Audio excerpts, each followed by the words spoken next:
Hello, good afternoon. It is Daily Live. Sean Dyche has given his press conference ahead of Everton's trip to Aston Villa at the weekend. Are you fired up now with Sean's words? Are you self-assured, reassured that Everton are going to go to Villa and get a result, Jack? I'm raring to go. I'm confident. I'm really looking forward to it. But I think there is a slightly more pressing matter, and that is following on from the press conference, obviously, when this bombshell was dropped. Who is your favourite Barclays man? My favourite Barclays man? Jim, who worked in the Barclays Bank in 2001. Jim. Big Jim. No one counted notes like Jim. Favourite Barclays man? What a stupid question. No.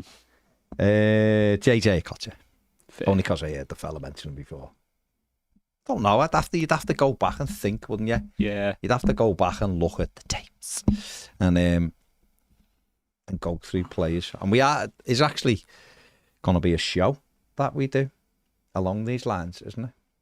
We don't know whether it's just for Premier only or for. Don't say for too YouTube. much. I'm not going to say too much. Might actually be for NTAC, but yeah. Who would your favourite Barclays man be? Favourite Barclays man? Chris Marsden, I reckon you'd say. Southampton, Baldy Southampton midfielder. Circa 2010 or something. Yohan Cabaye. Yohan Cabaye, Newcastle. He was a baller. baller For Newcastle. Yeah. Decent little French he footballer. got Tim Cahill sent off that one time, he was a bad shit back. Yeah. But, I mean, he was a player, but he's a nice footballer. Yeah. There you go. Anyway. Back to the current thing. Because that was from the press conference. So, go bizarrely. watch that one. I don't know, where do we start? Do we start with the Villa game or do we start with John Textor? It's difficult for the Villa game because I feel like it wasn't really touched on much in the actual press conference. Well, he confirmed there'll be no Jared Brantwaite, no Nathan Patterson, no Armando Broja. Seamus Coleman's sounds very doubtful. Mangala is in with the group. He's got Premier League experience, but he didn't sound overly confident on Mangala playing. I think Mangala may be involved against Southampton in the Carabao Cup. That's the natural one, isn't it? Next Tuesday. I don't think he'll be. So Saturday's looking like they've got a decision to make at right back. It'll probably be Ashley Young. Well, who would you start at right back? James Garner, probably. Just for the fit. I just think Young, and don't forget Young had an absolute nightmare there last year, give a goal away as well. I'd probably have James Garner at right back this weekend. You could go with Roman Dixon, and he did okay at Spurs, but I just don't think this manager would bow down to that again. I think James Garner would get slotted in at right back, but I think he'll be Ashley Young. He plays at right back. Yeah, well, I mean, the conversation is half pointless in it because it's going to be Ashley Young, but I like the idea of James Garner there. I like the idea of Roman Dixon there because I'm confident he can come in and do all right, but it just feels a little bit unfair to the lads that he's in and out the team and he only seems to come in for these tough games away from home against teams with all this attacking talent. It's we're not making it easy for the lad if these are the two games we've thrown him in for, but they haven't got Bailey, have they? Bailey's out and Philogene, I think, is out as well. Yeah. So, they haven't got a flyer down the left-hand side. No, but they've got talent and they've got full-backs as well who do get up the pitch, so he will be 2-on-1 at times as well. So, yeah, James Garner for me.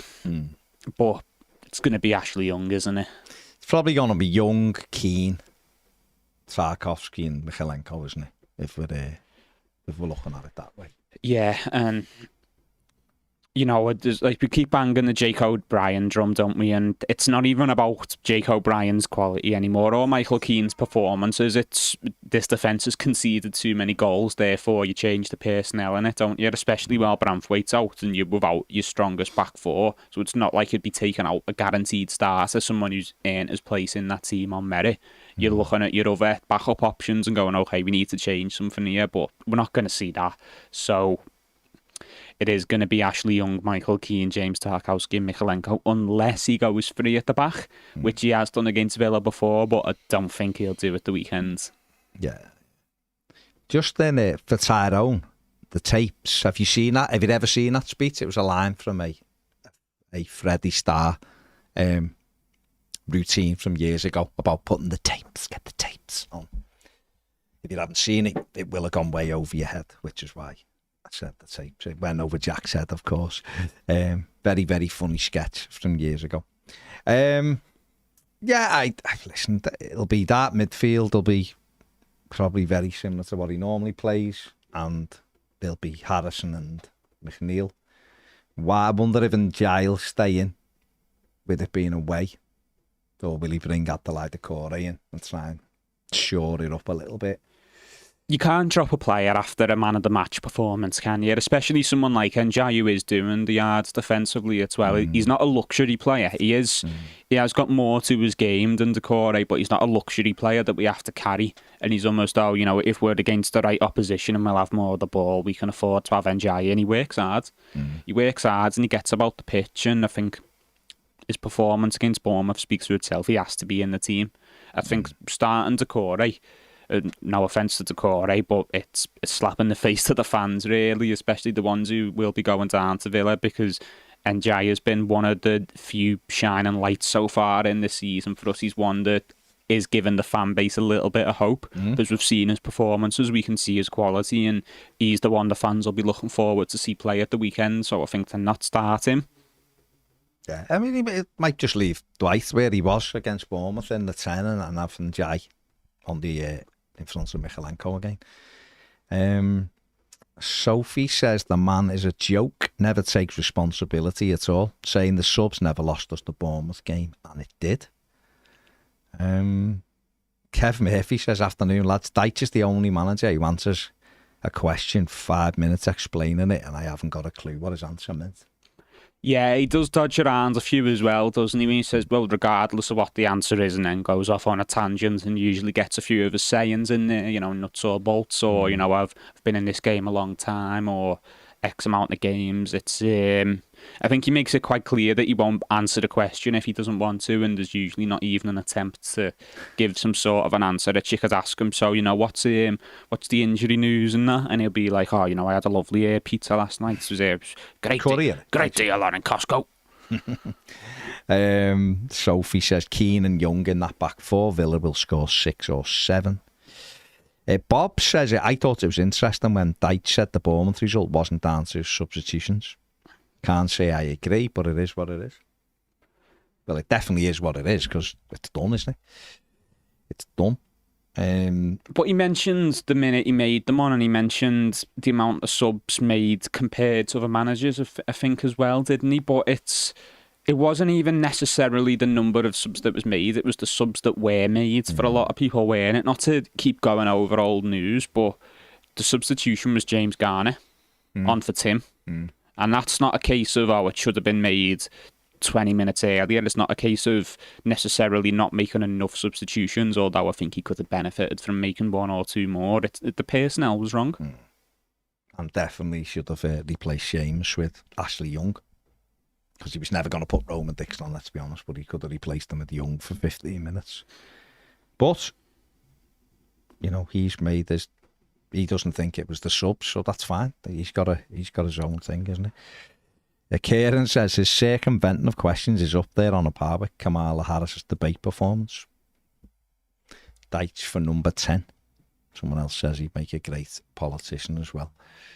It's up to, he mightn't like the questions, might he? So it's up to him to answer them how he thinks fit. No, and obviously I think anyone who's ever interviewed will face questions they don't necessarily want to answer, and there are ways of saying things where you say it but you don't give them the headline almost to paint them in any sort of, it's the same thing people will say about John Textor, for example, and what he said about the manager. People might agree with the principle of what John Textor said, but maybe not the headline that comes from saying it in such a blank and obvious way. Blunt, sorry, not blank. Just blunt. being blunt about it. And you can answer an uncomfortable question, but without putting pressure on yourself, if that makes sense. Especially someone as media trained as someone who's worked in football for 10 plus years. What did you make about the Textor stuff then? Because we can't really. We can touch back on Villa again in a bit, but obviously we were live, weren't we, last night when it was all breaking. So we done little bits. as much as we could as we were doing it. But what is your take? It's interesting. I like his ambition. I like the fact that he speaks obviously that, a lot of owners wouldn't necessarily come out and say, I want this club to win the league, because they're aware of the headline that creates and, the pressure it then puts on him to run the club successfully. But I like the fact that he's come out and been honest about his ambition for this football club. He said 90% done. Whether it is that far along or not, we don't know. I don't think most prospective owners would come out and say 90% done at this stage, even if it was. That's not to say that it's not at that stage, because I really don't know. I'm not privy to any information. But, he speaks openly, doesn't he? He speaks honestly, and he's obviously had a say about the manager and said, is he willing or is he capable to work with certain qualities of players, certain styles of players. And look, I don't disagree with any of that. It's all stuff we've said in here, isn't it? It's all stuff we've said. We need to be able to work with a certain quality and standard of player to be able to move further as a football club. So I certainly don't disagree with that.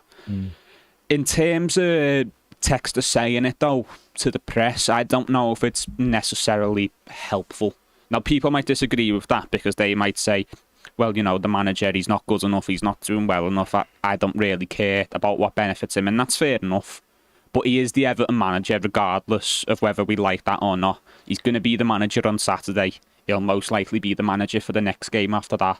John Textor, even if what he says is true and he is 90% done in terms of buying the club and he is going to be the owner eventually, it's not going to be by Saturday and it's not going to be the week after that. So Sean Dyche will still be here and he'll still have that looming over him. Even if it's true, even if we all agree with it, I don't think that makes his job any easier to do. And regardless of what any of us think of him as a manager, we need him to be successful while he is here because it benefits our football club.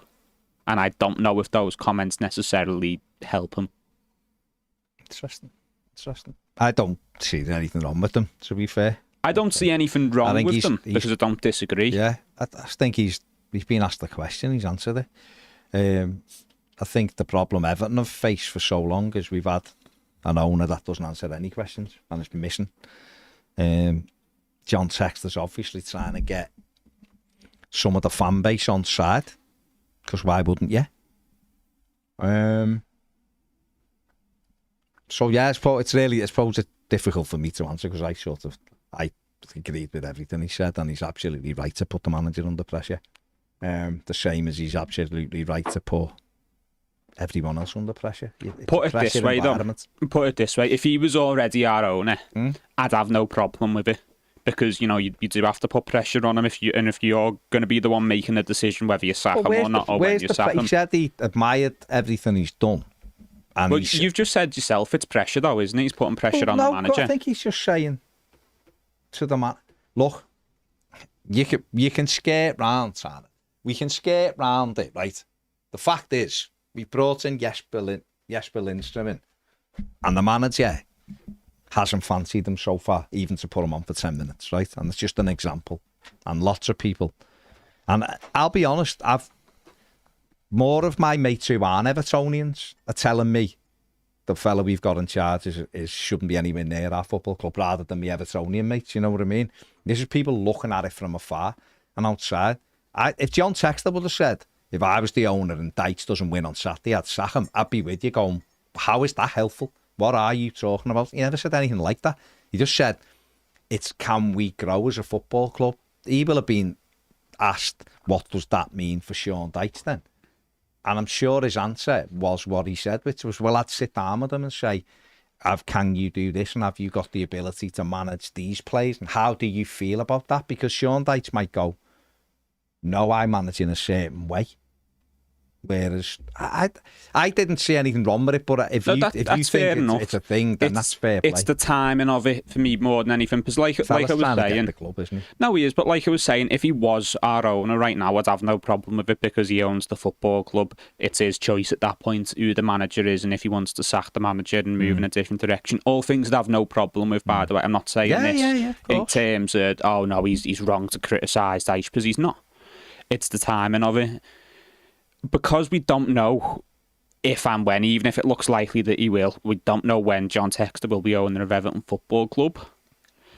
I think unless we lose every game between now and then, Sean Dyche probably will still be the manager when John Textor takes over the club. How long he remains after John Textor has bought the club, I don't think will be very long. But chances are Sean Dyche is going to be in this job for at least a few more weeks, and in that time, John Textor won't have bought the football club. And it means that, look, if you're a betting man, I think you'd hedge your bets on John Textor sacking Sean Dyche when he buys the football club, assuming Dyche is still here. Comments like that reaffirm that. So the manager now has this hanging over him for an indeterminate amount of time. Could be weeks, could be months. This fella's going to come in and sack me. Therefore, how much do I really care about this job? How much do I go the extra mile? If I'm going to be sacked in a few months regardless. That's all it is for me. If he'd come out and been a little bit more coy about his thoughts on the manager, because he's not said he's terrible and the second I walk through that door, I'm going to sack him. But I think we all could have assumed anyway that he probably would change the manager if he does buy the football club. And he's not. He's reaffirmed that with what he said, hasn't he? Even if he hasn't said it directly, it's what's unsaid. I just don't think it's beneficial for the manager having that hanging over him while he is Everton manager. I don't disagree with the content of what he said at all. It's just the effect it has on someone who is going to be at the football club for at least a few more weeks. Fair play. Let's have a look here.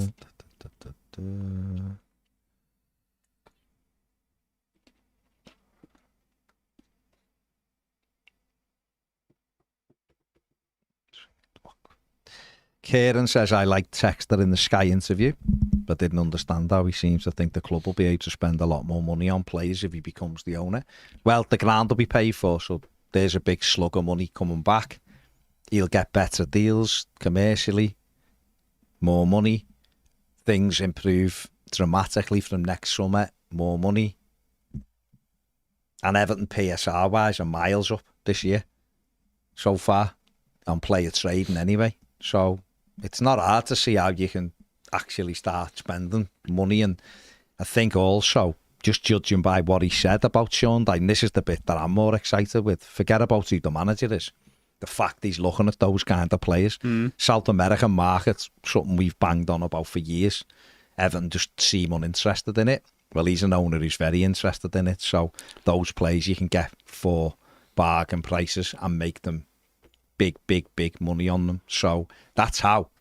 Just getting yourself in a hole where you think this is it now, Everton can't spend any money, means you're falling into a lot of what is believed in the four walls at Everton at the moment by small time thinking. Doesn't take much to turn it round. And you can spend money to make money at that stage, can't you? Especially shopping in those markets where you are getting more value for money than if you try and get the best player from another mid-table or lower down Premier League club, because they're going to go, well, we want 80 million for our assets because that's what it's worth to us, and that's fair enough, but there's not much value in that. So you go to other markets and you buy them cheaper, and then the markup is so much higher. This is almost like the backwards way that Everton do business, though.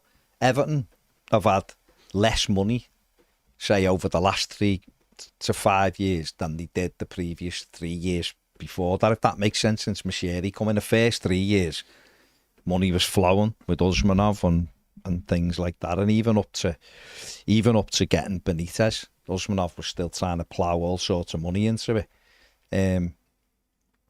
He got, he was apparently pivotal in Benitez coming in.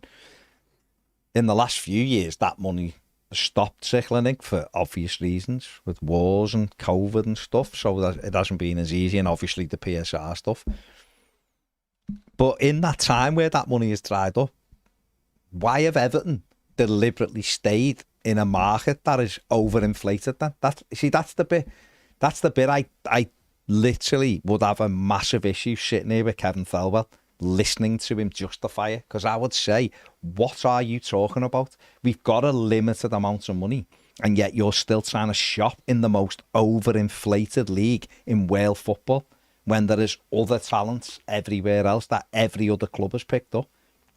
Do you know what I mean? Yeah. It seems berserk to me. Well, I don't think something that hasn't helped is having a manager who is very big on the idea of Premier League experience and proven quality. And look, don't get me wrong, a proper football club should have a hierarchy where it's the director of football who decides what type of players you're buying. But because there is just a power vacuum at Everton where Sean Dyche is one of the higher up officials at the football club simply because it'd be... Whether he wants to be or not. No, but we essentially don't have a board or an owner, do we? No. We've got a fella who comes back at the end of every transfer window and gets a little bit excited and tries to get involved, and then that's it for the rest of the season. So realistically, you need a setup in your football club where you have a director of football and a manager who are similarly inclined in terms of how they want to play football. That usually comes because you let the director of football pick the manager, or at least have a very big say on who the manager would be. Therefore, he can recruit players that he knows and he's familiar with, that he knows the manager will use and get the best out of. Even if Kevin Felwell wanted to shop in different markets in different countries and, you know, explore players who weren't as experienced but had talent and were available for very cheap compared to what's available in the Premier League, I don't know if he would or he wouldn't, but even if he did, it wouldn't matter because the manager wouldn't play them. Yeah. Yeah, it is just... And that's what Textor was essentially saying, weren't he? Saying, are you going to make it worth would it be a waste of my time to try and bring players like this in if you're not going to use them? Therefore, you're not going to be at my football club if I buy them. And that's why I don't disagree with it. I was going to say, because this is see, to me, he's literally doing what you said Brighton had done with Roberto De Zerbi the other day. And you were lauding them for doing that. So that's why... Playing devil's advocate, Jack, and a few people are in the comments playing devil's advocate. No, that's fair enough. Is why do you seem to be, you know, Stephen Steepy says, have a problem with it. I'm actually excited by his comments.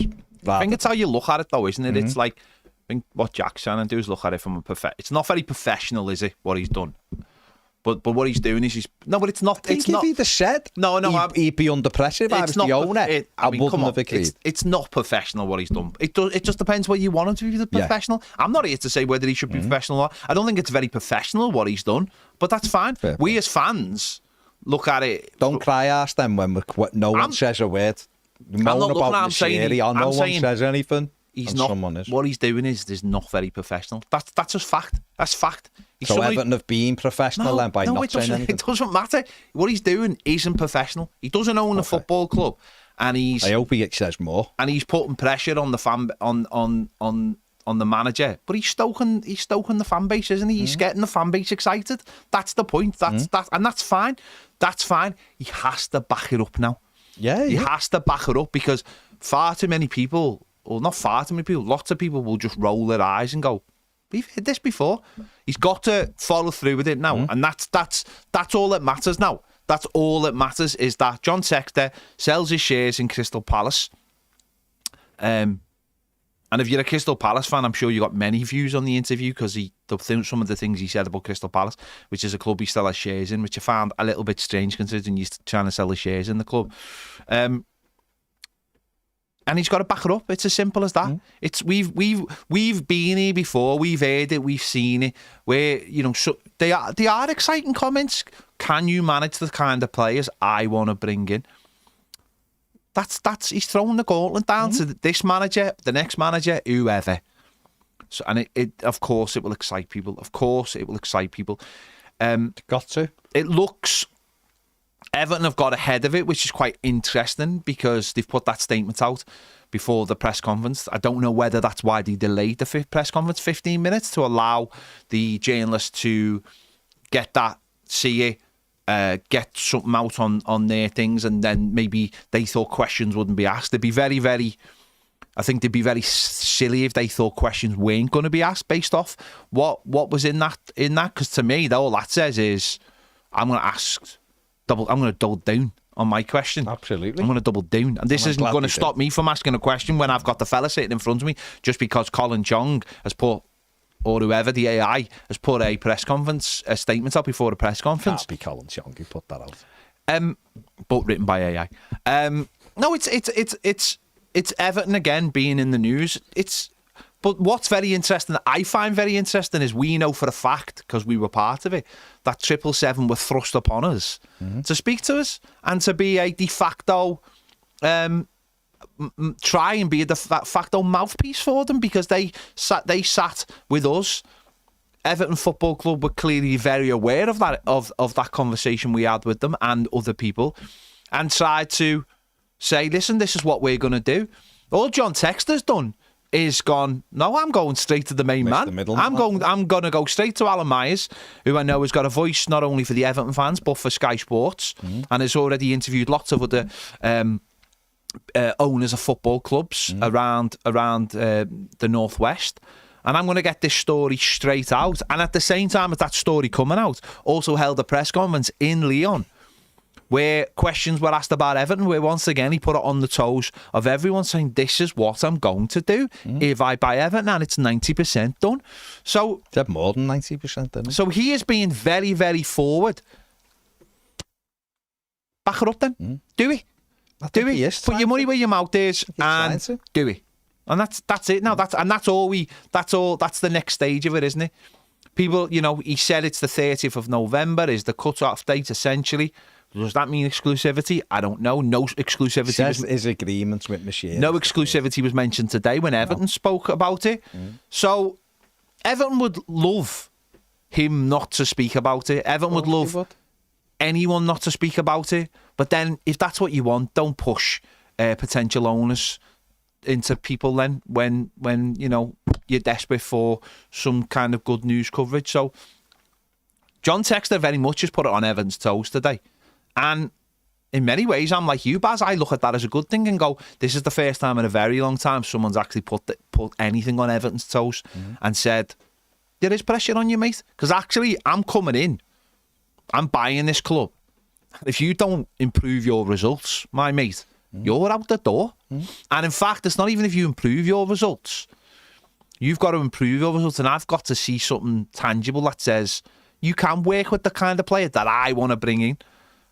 So we'll see what happens. We'll see, but it starts Saturday, doesn't it? Starts Saturday at 5:30. Everyone should be under pressure at our football club. It's too cosy.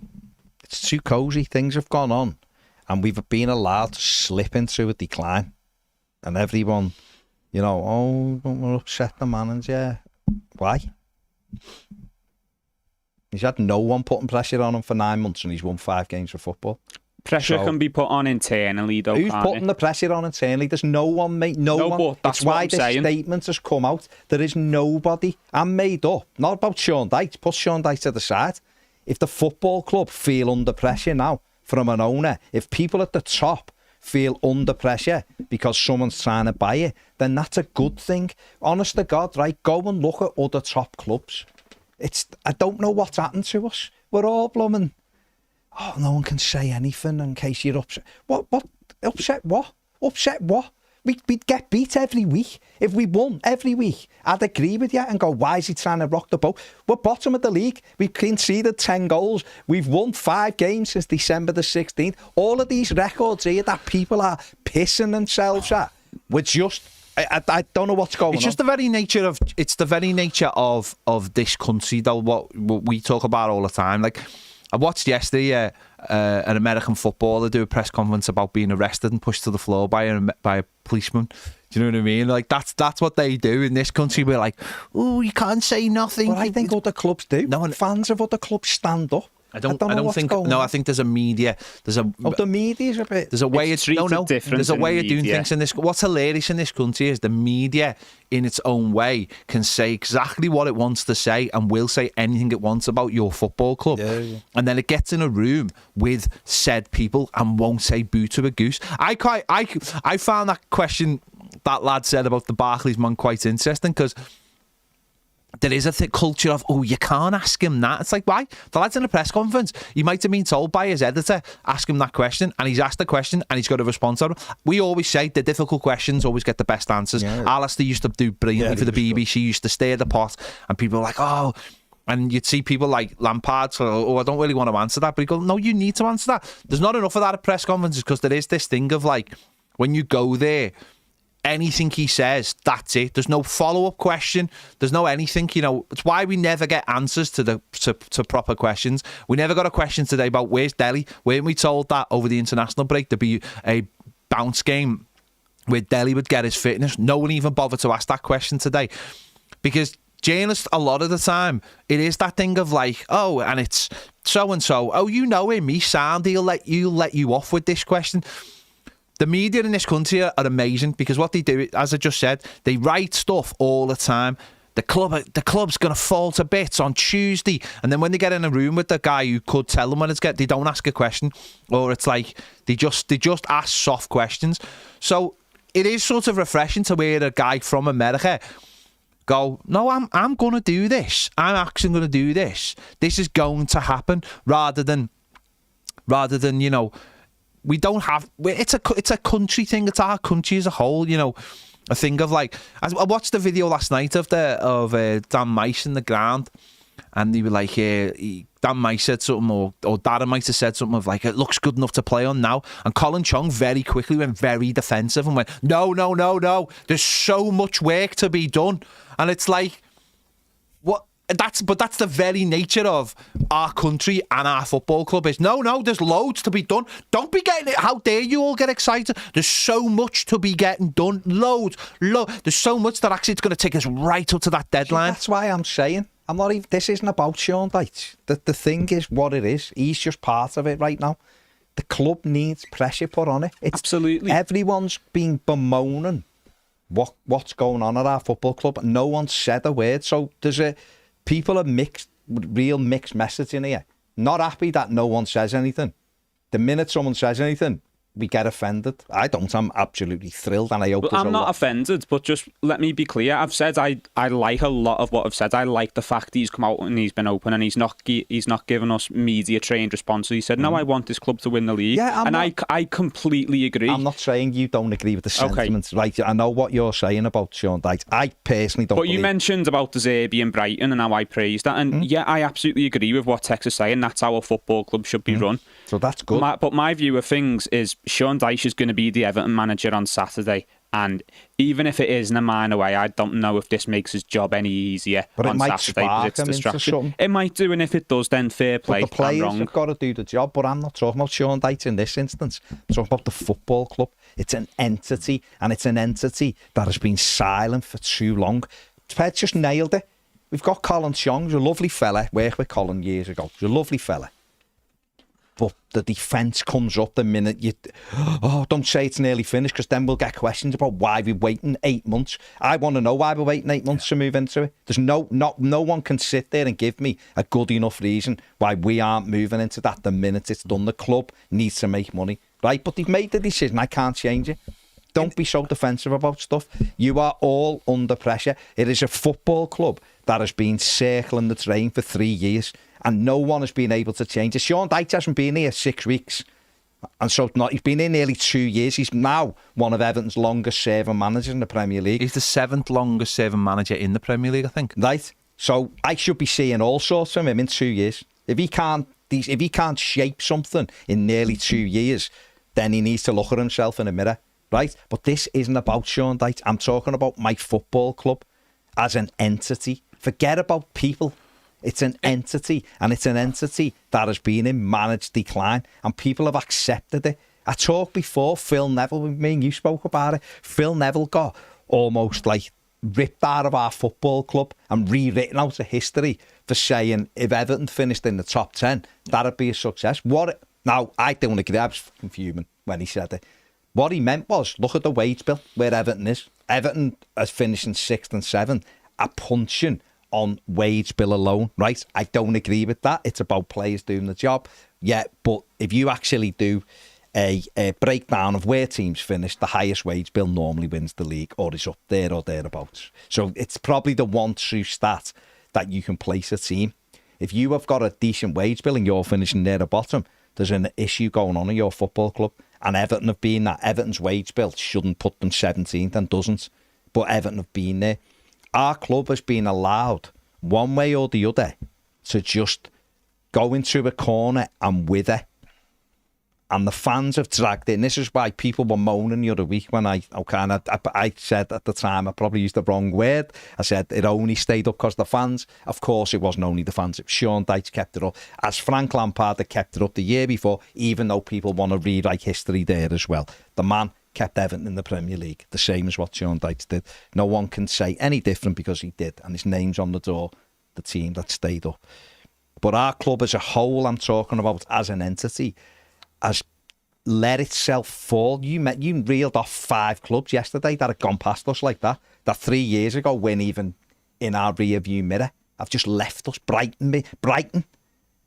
I like Brighton as a club, but it's Brighton and Hove Albion. I've left us for dead, right, by doing things correctly. So if this fella is saying things and people in them 4 walls are getting a bit uncomfortable about it, I'm all for it. Absolutely. Right? Now, we might not get Everton Football Club. He said himself, if someone with a big sack of money comes in and goes to Farhad, there's all the money right today, Farhad. Give me the football club. He might lose out on it. But I'm happy that he said so. That's all fair enough. And with all of that, it was one specific thing that I think the timing's not right for it. What I would say is... I'm not saying you're wrong. What I would say is, and I'm talking about just the culture, is... I just think in another country today, that a manager in Sean Dyche's position would have been asked, does he think he's going to be sacked if he loses this game? Or well, to be fair, he was asked about would he be here.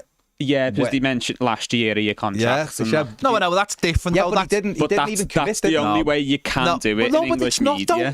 Other countries, but it's not though. I completely disagree with that, Jack. No. I generally believe someone from the press can walk in and not fall out with anyone and go, if you don't win a game this week, do you think you could be sacked? I have, because genuinely I have no problem with that. We've got 3 games this week.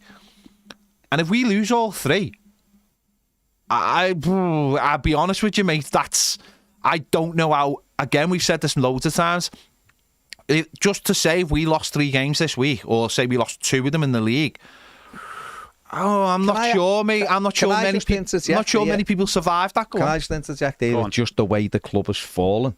Right? Marco Silva, in his only full season at Everton, finished 8th. Right?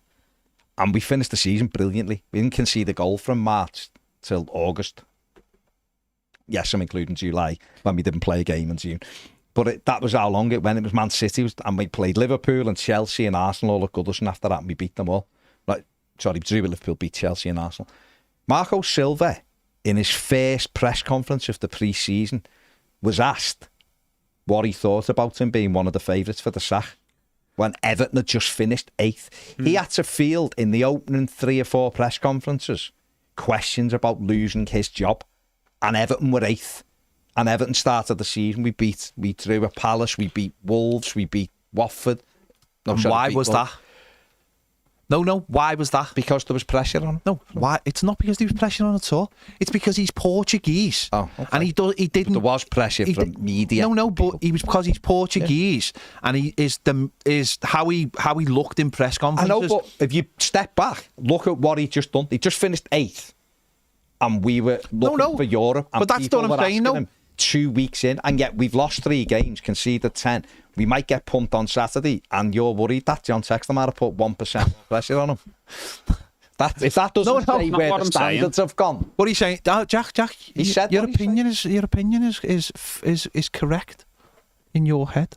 The reason why the reason why he got the way Dyche gets away with it and other managers is because not just Dyche. No, the managers. That's why the club has gone with because they are a big presence in the room.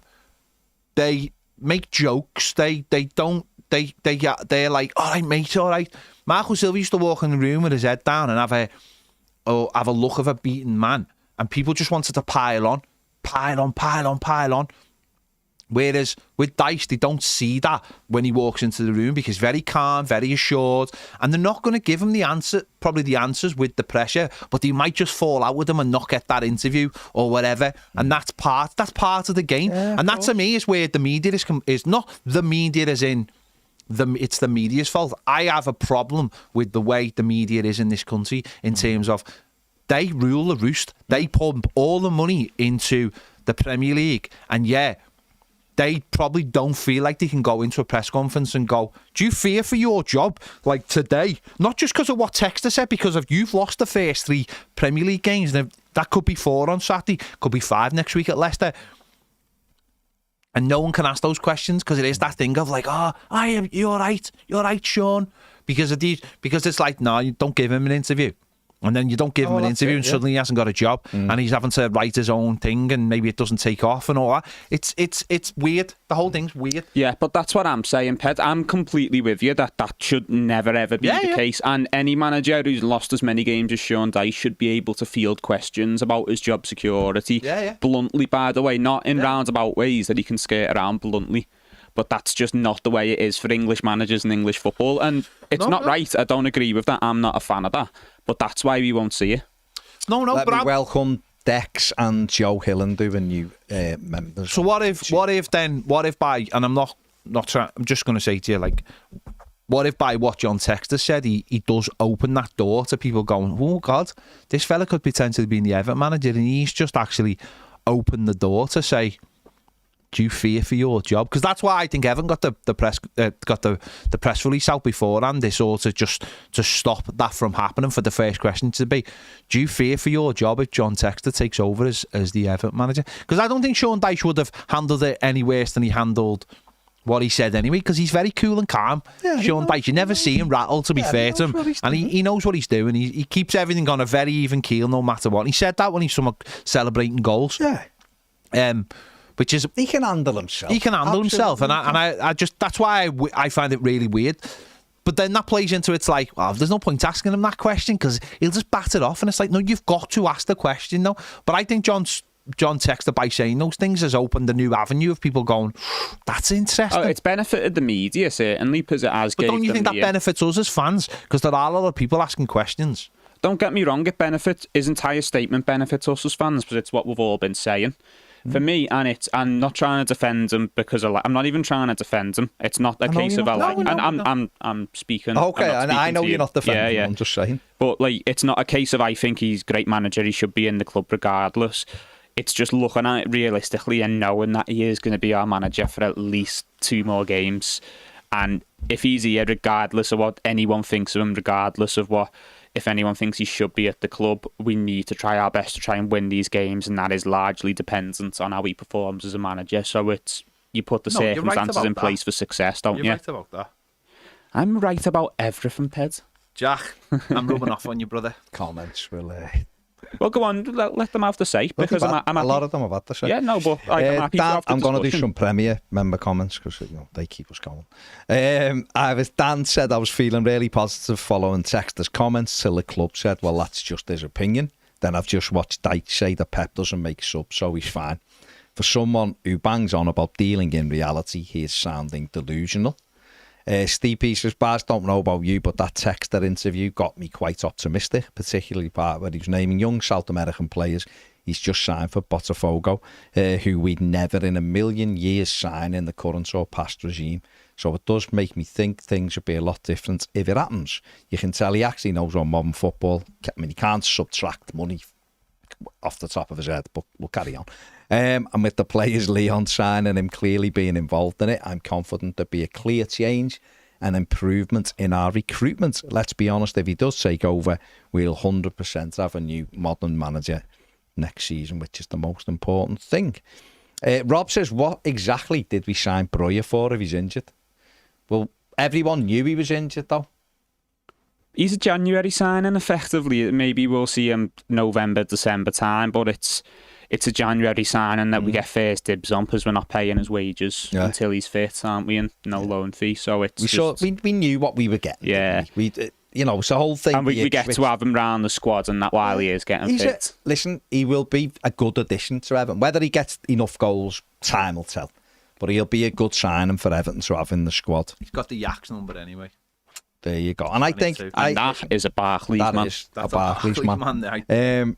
And he's someone Sean Dyche like as well. He's powerful and he can run with the ball and he's big, so it makes sense. I know it might be frustrating because you're thinking we could do with him now, but We also need use of Chimity back as well, don't we? That's what we need. Dan says Dyche should just be honest when asked, would you be up for managing a team assembled from around the world, and just say, no, I prefer Premier League experience over all that. Which is something Emma said before. He's not interested in any other players other than Premier League experience. Mark says full house today, got the cough, got nuts and bolts on the grass, and Premier League experience. Dyche bingo. Mentioned how long he's been managing for as well. And he mentioned how long he's been managing for. 10 years, you know. 10 years. 500 games. Martin says at least Textor have some confidence and seemingly a plan. Nothing wrong with his comments. He didn't say he was done progressing with a backstop on November 30th. He did say, although he expects it to be done well before that.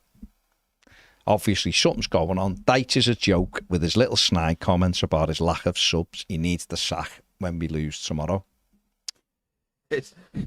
Why are we playing on a Friday? Yeah. Just know. We know what Martin meant. Bill says at least he is communicating, whether he gets the club or not. The club, as it is, barely communicates with us at all. No, definitely, and I like all that. Richie says, like everyone, I'm excited at the prospect of a new owner, but I thought Textor using O'Brien's name like that was unprofessional and unwarranted. I agreed with what he said about Dyche, though, needing to change style, but I thought talking about a lad who's barely kicked the ball for us in that manner was ever so slightly a red flag. I think what people are going to, if he does become Everton manager, people are going to have to get used to him being like that. He's hands-on, and he's massively like that. There's videos of him after the semi-final of the French Cup where he's with Jake O'Brien and he's with Macron, and he's telling Macron how good Jake O'Brien is and telling him his life story in a TV interview. There's videos of him from Brazil. We've all seen the video of him kicking off on the referees. He's took the referees commission to court, saying Brazilian football's corrupt. A lot of people have said there is, though. I'm just saying this fella. He's called out PSR. He's called out FFP. He'd have gone after the Premier League if he was. This fella, if he takes over at Everton, will be holding press conferences quite often. Yeah. He doesn't give them monkeys. He sees these things as his football clubs, and he's going to talk. People have asked for communication. You might overly get it. No, and maybe that's the other side of the coin to what I've been saying, because I've been speaking about how it's viewed in English media culture, for example, but it's someone who's not part of that culture, is it? So he's not said. Sometimes if you heard someone say something like that, it'd be said so it could be interpreted in a certain way. He might just literally be saying what he means, which does change the context. He doesn't leave much room for interpretation, does he? Jay says, I can't get behind this guy. Tries, I really do. He blatantly won't. He's talking about Dyche. He blatantly won't fall into live with Textor's vision. Whether you love him or loathe him, he's toast under this new ownership, or under a new ownership. Ryan says, hope you're well, lads. After the previous game, I thought I'd take a break, all things Everton, for a week and a bit. Then I see Branthwaite still out, Mashiri and Usmanov involved in a messy divorce, Dyche comparing himself to Pep, and Colin Chong misreading the room. His comments on John Textor, who seems the only bloody person who's open and honest about things right now. This club is like crawling to the new stadium with no arms or legs right now. Fair play, Ryan. Bill wants to go 3 at the back at the weekend. Blue Keeley says, I often feel like Dyche wants people to dislike him. Yeah, he's... Didn't he once say he's Marmite? Hasn't he said that? Oh, he's abrasive, isn't he? And he knows definitely Marmite. And I think he said he's Marmite. That's what I'm saying. He is, and he's absolutely right. And some days you hear some of the stuff he says and go, yeah, that was sound. Other days, he's one of them. It's like he can wear you down quite easily because of everything that goes on. I get the sentiment. I'm pretty much the same. But I think at times he has to be. It is hard with Sean Dyche because he is the kind of person who doesn't really give you much to go off, because he has learned how to be this just flat, isn't he? Flat. No matter doesn't have highs, doesn't have lows, and then he throws in the jokes. And if you're not happy with him at those times, What I always find weird about the jokes is that he says a joke and then immediately goes, that was a joke, don't be writing that. It's like, well, don't make the joke then, mate. Don't make the joke in the first place. If you have to explain a joke, it ain't funny. So don't make the joke in the first place. It's just him, though. It is just him. You can't ask him to change that. It's just the way he is. Bill says, don't see anything other than a defeat, sadly. The three after that are going to define Dyche and whether he keeps his job, in my view. Jay says, anyway, don't get too excited about Textor. Colin Chong has poured cold water on the positivity we heard. Pack them bags, Colin. You'll be the first down the old Kent Road. We want our club back. Brad says, afternoon, lads. Is Dyche a manager or a coach? Because he seems to lean on Wone and Stone a lot. I noticed in the Brighton game, we were 2-0 down. He stands there for 10 minutes talking to them to make a change. Should he not have tactics already in place for if we're leading in games or behind in games? I couldn't say, Brad, to be honest. I don't know. He takes from both piles, doesn't he? But not in a, I've got both roles mastered kind of way, just in a bit of the incomplete way. Yeah, mad. Jonathan says, what do you make of the Chong statement? I don't know what to make of it. I think it's clearly Sean Dyche has been upset by what John Textor said, and the club have scurried around to get something out before the press conference. That's how it seemed. The statement was made last night. The interview was out at 5 o'clock last night. Everton could have put that out at any time, and yet they put it out at 20-2 or something, 25-2. So clearly the manager's not happy with it was done because of the press conference, weren't it? And it was done to try and relieve the perceived pressure on the manager because of the statement, weren't it? So, but I don't. I imagine there'll be big changes. I'm making a statement like this. If I'm John Textor and I get the club, we'll be asking who made the statement, and they'd be for the high jump. I think if I was Textor, if you're coming out to try and do that, so I think he might have just written his own thing there. Michael Rafferty says, "Come on, lads, we discussed this yesterday. Start with the positivity." When will Onana get his goal tomorrow? Says Jay. I'm guessing last minute winner. Everton, aren't we? Why are we playing tomorrow? I know. Don't know. People think it's Friday, Saturday. Everton, the way Everton are playing at the moment, they'll do well to be in with a chance of losing to a last minute winner. I know. But all bets are off once the game kicks off at R5. We could literally, turn up and turn in a great performance and shock Villa. Couldn't we? Yes, theoretically speaking, we could, yeah. No, come on, no, you're Jack. right. It's not you're the right. Hadron Collider. You never know, do you? No, you've got to go there and give it a go, haven't you? There's no point. Hey. I hope we do go before and give it a go. If we go and do what we did at Spurs, which is wave the white flag the minute the ball's kicked for the kick-off, then we will get heavily beaten. But if we go and have a right good go with them, then who knows?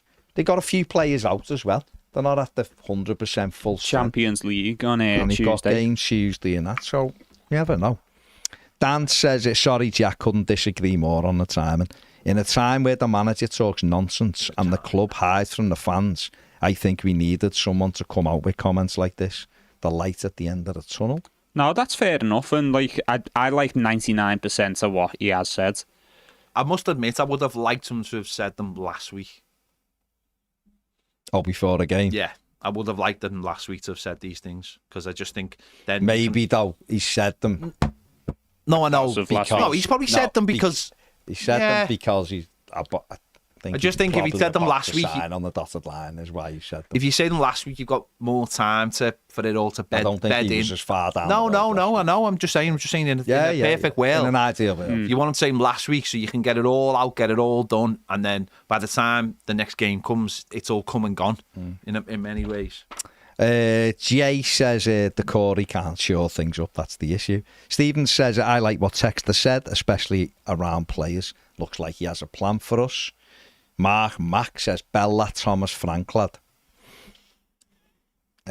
Buck says, me for president.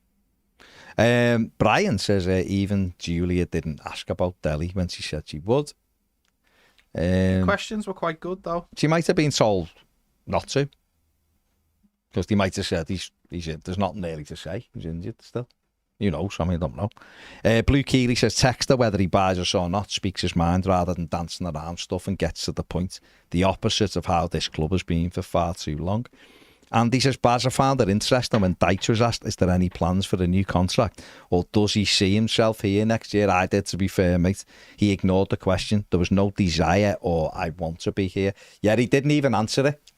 He never even said, well, I'm planning on being here or... Yeah, he sort of reverted it back to the club, didn't he? And said, oh, well, you know, the club's obviously got it. But there was no actual answer of, you know, well, hopefully I'll be here because it's a big club and it's the biggest club I'll ever manage. But Blue Keeley says, Dyche should fear for his job no matter who buys the club. No present owner would have put up with the lack of results we've had. Gavin says, agree, all the journos are terrified of upsetting Dyche, scared of losing interviews, etc. Need a brave journalist to ask big questions. Hello, David from sunny Cyprus. Glenn says, Oklahoma is known as the Sooner State, as people who left the day sooner than were allowed grabbed all the land. The name Breuer is short for Breuer January. He is a Sooner signing. Everton finally doing decent work in the transfer window. You did say it's like a January window when we've got him here early, didn't you, basically? James says, any chance Textor can go after the safe standing rules? The safe standing rules are up to the SAGs, aren't they? Whether or not the safety advisory... Oh, there's some... It's very convoluted. But I don't think there's a rule that says you can't. Can't they challenge it? The safety... I don't think there's a law. I don't think there's ever been a law in place. It's never been a law. No. And it's up to now... It's... Everton could absolutely challenge it, by the way. If the clubs wanted to push it, and a few of them did. Don't forget, the clubs pushed safe standing in the first place to get it where it is now. No laws really needed to be changed, I don't think. Yeah. And if the clubs wanted to push that right now, they could find if they'd do a trial. They do a trial, and then the outcomes of the trial would mean what come next. And if the clubs decided they wanted to go to 1.5, then they could. That'd be great. Me and Jack were talking about the other day. I think it was me and you, Jack, when we were saying it's absolutely crazy that Everton, with what the attendance could go up to in the new ground, aren't pushing for this right now and saying we are actually looking to get 60,000 into this ground based on rail seating and easy, do it. And make more money. Get more people in. Get better atmosphere. Yeah. And let's not forget, they initially said it could go to 60,000 based on rail seating. So why isn't that being followed up with aggressively pushing, getting people like Andy Burnham on side to go, oh, no, I think rail seating has been proved to be fine. Safe. We're pushing for the next thing. Yeah, and that's one you would get into the media and build the pressure around, because it has to be a big story, doesn't it? Bainey says, I like and agree with almost everything Textor had to say. Quite exciting. Just worried he's not there yet. Remember the crazy managers interview on Sky? Be careful that we don't get too excited. Well, no, but he's putting the marker down, isn't he? Steve says, what is the grass looking thing under the shirts behind? It's because the manager always references the grass. Jack wanted a bit of grass by him, didn't you? So we got it. Mate, that was Ped's idea. Or Ped. Yeah, Ped wanted to be on the grass. One or the other. Steve says, Baz, would you have Tyrrell Mitchell next summer? He'll be available on a free, or do you think someone higher up like Chelsea or Spurs would take him? Left back should be the priority for me, along with the mythical right winger. Ryan Cherky from Lyon will be available on a free as well. Well, if Textor's still at Palace for the next few weeks, he can start dropping hints now, can't he? Going, it's a good club, that Everton, you know. It's a really good club, that Everton. You know, you'd be lucky if you got into there. And, like, over time, builds it up as a dream move for him. And then Textor obviously buys Everton, and we go in and get Mitchell. So what would just be made up of Botafogo, Lyon players, and Crystal Palace players? The best of both worlds. Doesn't it be the best of three worlds, that? Because there's three clubs. The best of all worlds. The best of the Eagle world. Yeah, the Eagle football group.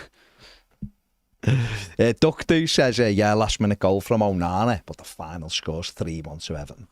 That'd be nice. Yeah. That'd be nice to go. Wouldn't it be nice? 3-0 would be nice, eh? Well, 3-0 would be amazing. But wouldn't it? But Villa are very good. But wouldn't it be lovely to go and get that, like, unlikely result?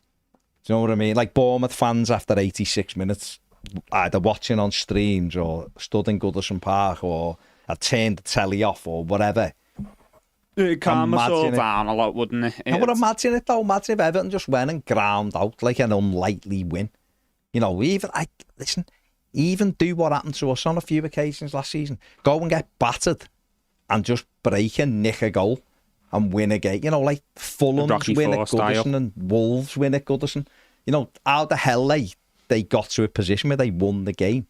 Wouldn't that be amazing? It'd do the manager the world of good. It'd do the players the world of good. It'd do everyone at the football club the world of good. It'd do us as a fan base the world of good to go and have a huge win at Villa. Like that, imagine that. Go there, get a great win. And then you've got Southampton at home. Then you go to Leicester City thinking, these aren't great. We can nearly, then I guarantee you then, if we beat Villa, people will be talking about 3 wins on the run. Because people will be going, we'll win at Leicester and we'll beat Crystal Palace at home. Yeah, it can change so quickly, can't it? And that would obviously be the start of it. But it's dependent on winning at Villa. Even a draw at Villa. A draw would be a really good result. They're a good side. It's 1 more point than we've got already, isn't it? So a draw would be a big positive as well. And obviously that would give you a bit of... That would mean going into that Southampton game at Goodison on the back of a good result and at Aston Villa. That'd get people excited. If Everton could get, and that's a big if, and I know I'm reaching a little bit, but if Everton could get 4 points out the next 2 away games, then that'd be incredible. I think they probably have to get 3 out the next 2. I think if they get beat at Villa, I think they have to go and win at Leicester. They've got to. Leicester are going to be where we are right now. Leicester are going to be around where we are, aren't they? Struggling like we're doing at the moment. And that could be, I don't know, a huge win for Everton if they could go and do that. I know they've got a point at the moment. That'll be a tough game. They'll be right up for that because they'll look at us and think, we can beat these at home. They're not playing very well. For us, it's one of them, isn't it? I mean, Leicester, in all fairness, Villa won at Leicester, didn't he? Leicester could have ended up getting something out that game. And we know Villa are a better side, but Leicester could have got that. But we just don't know, do we? I did say the same thing against Spurs, Kev. I did. Are we going to be saying this all season? You're like, come on, we'll get our first win here. I know we're 30 games in, but, it's never too late to start. And if we win the next 7 after that... We've got it, but I suppose... you have to start somewhere, don't you? You've got to have a hope, because... If I keep going, if I keep looking and going, we'll get beat there because we should, then we may as well throw the towel in, might we? Yeah. So there's got to be games where you look and go, you know what? This could happen to us. Because it happened. I've seen it happen at Everton so many times where teams have come and you look and you go, we'll batter these today. And we've lost the game and you can see them almost surprised that they've somehow grabbed this result. Now, okay, granted, there hasn't been that many shocks when we've lost at home. Bournemouth was a shock because it was so late. The circumstances. But there haven't been that many occasions. But the Wolves and Fulham last season at home, particularly, even Luton, I'm sure we had 30-odd chances against... 30-odd attempts against Luton at home and got beat 2-1. It's like, we don't seem to get them. Mad result. Like Newcastle the other week, and I know this was because of a player got sent off and all that, but Southampton got beat 1-0 at St James's Park. Newcastle had 3 attempts at goal to 19 for Southampton, and Southampton had 82% possession and got beat 1-0. Like, why couldn't we have that? Like, Villa have 75% possession and we have 2 shots and win 1-0, you know what I mean? Yeah, that'd be incredible. You have to go into every game with the belief that you could win, couldn't you? Otherwise, there is literally no point. Gotta have the hope, haven't we? It's the hope that kills you, like, but... Hey, Jack, I've got some breaking news for you. Go on. Dua Lipa's playing Anfield. Oh, no, I've seen that before. Oh, is she? Yeah. Why can't she play Goodison? Well, she's a red, though, isn't she? Oh, she just... They tried to claim it, didn't he, when she played the Echo or whatever it's called. She transcends football. Oh, the thing. Yeah. They give but then they yeah. tried getting her in to do the Echo, didn't they? But then that COVID thing happened. Oh, it cancelled it. So it was going to be with in partnership with, when they'll get on stage with the guitars and that. like before the game. It was Buskers? going to be what were they called? The events that they used to do before, like Boss night. yeah. They were getting. They couldn't have done. It was something like with Dua Lipa. it was going to be in partnership, but it Next never on the ended up Anfield run, happening. we've got Dua Lipa. Dua, our boss is Klopp. Yeah, but but that was have that. no. It was meant to. I think it didn't end up happening because of COVID, which might have been a blessing in disguise for them. But So, because I like Dua Lipa, and Yeah. that'd be ruined. no, but would If she would come out as an official. Did you just say? Sorry, I just heard you just say Dua Lipa, and I didn't hear it, and then you just said would be ruined. What was the bit in the middle? Sorry, Yeah. Oh, I didn't hear I that. said I like Dua Lipa, Oh. but if she done something like that, it would be Yeah. ruined, wouldn't it? It'd just be because Oh, I'm going to Wembley to see her, so. goes everywhere. This fella. Oh my God, what can we do? Right, we're done. We're done. Listen, up the trophies. It will get better. I'm telling you. It will. It won't be like this forever. And we might, who knows, we might win a filler. But we'll be back tomorrow, obviously. We'll be previewing again tomorrow because we'll be closer to it. And we're going to definitely build the anticipation of that victory. It's about time we were on the telly at 5:30 and 1 away. When was the last time? Don't know. Tim Iraboon and double, 2-1. Onana for them, Iraboon and 2 for us.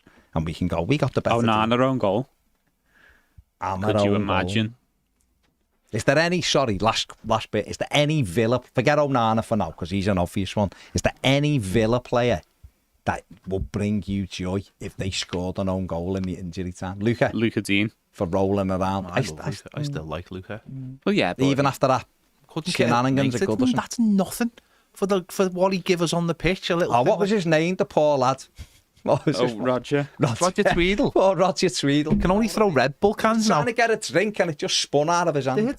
Big Rog. Is there a Villa player who like winds you up? It's a pity Agbonlahor's not still playing for Villa. John McGinn. McGinn. Yeah. McGinn. Imagine. McGinn. Could you imagine? Yeah, because he looks like he's a good player, by the way, but he looks like he's a bit of a And he player, actually has a bit of history with the manager. Remember when they had that argument that one time on the touchline? on this one time. And McGinn told him to buy a new jacket. Did He said he's like had the same jacket for 4 years or That's a something. bit hard. He might like it. Who said that to Dyche? Yeah. Dyche might like that jacket. Why should he go and buy a new one? Just that Surely- McGinn. Is McGinn been on catwalks, has he? Yeah.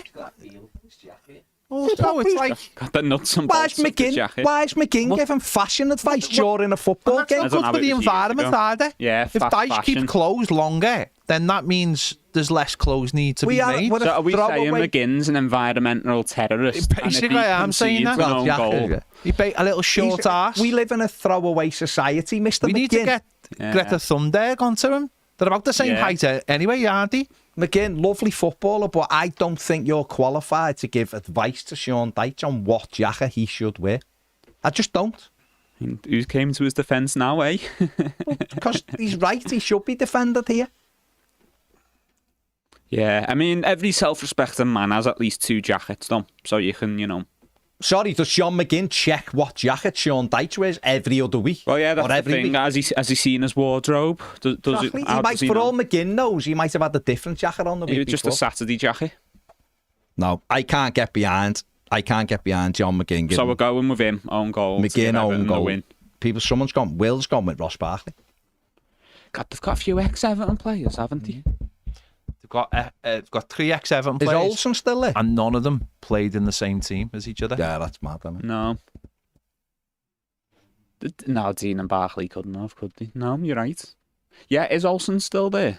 Or have they got shot What am at I him now? fucking James, who's one of our members on YouTube, says, does McGinn not know there's a cost of living crisis? So, This was years ago, to be fair. But Okay. Still. Okay. Well, I just don't think he's got any right No. to question Sean Dyche's jacket acquisitions. He needs You can to grow throw a up, lot really. you can throw a lot of Sean Dyche, but don't be throwing anything at his club, eh? No, No. no, 'Cause, you know, that's, to me, that's unacceptable. It's a bit personal, isn't it? It's unacceptable. And it could be like a family heirloom. It as I could be said before, a right? jacket someone What if we means tell a him? lot. What if we tell him that this weekend's game is actually Aston Villa, and Glaston Villa, and he turns up in like a bucket hat, like shorts and like a Hawaiian shirt, yeah, and like a Lost Souls t-shirt, and like those trainees that are about £800 but look worse than normal, like much worse than normal trainees. Like they're like £800 but look terrible. They're like really really bad. Like, no, they are, though, aren't they? People pay like £900 for a pair of trainees, and they're fucking terrible. They are terrible. Dropping F-bombs. I did the silent F-bomb. No, but just I did the silent. Like I just trainees. never get that. Because you didn't like trainees. No, they buy trainees like these were like £800, and they go, yeah, but they're shite, mate. They're shite. Why are you dropping S-bombs? Because it's S-bombs. Right. And on Let's before this descends into Glaston Villa. Glaston Villa, mate. Which ends of the Blossom shooting? Well, I've got a mission for you, lads. Go out there today and win. That's all he has to happen. That's all he has to do. Like in the music video. All I'm saying, boys, is, don't be throwing shade at him. This jacket. Keep it professional. Exactly. Because shade never made anyone less. Jacket. You know the line, lad. You're just scared to say it, aren't you? You're scared to say it. Not getting political. Not on Toffee TV. Well said. Well said, Jack. You must have stayed up all night and made those signs, though, mustn't you, Jack? Jack knows. I'm going. Because shade never made anybody less. People. We will see you all tomorrow. Bye. Might get a strike for this.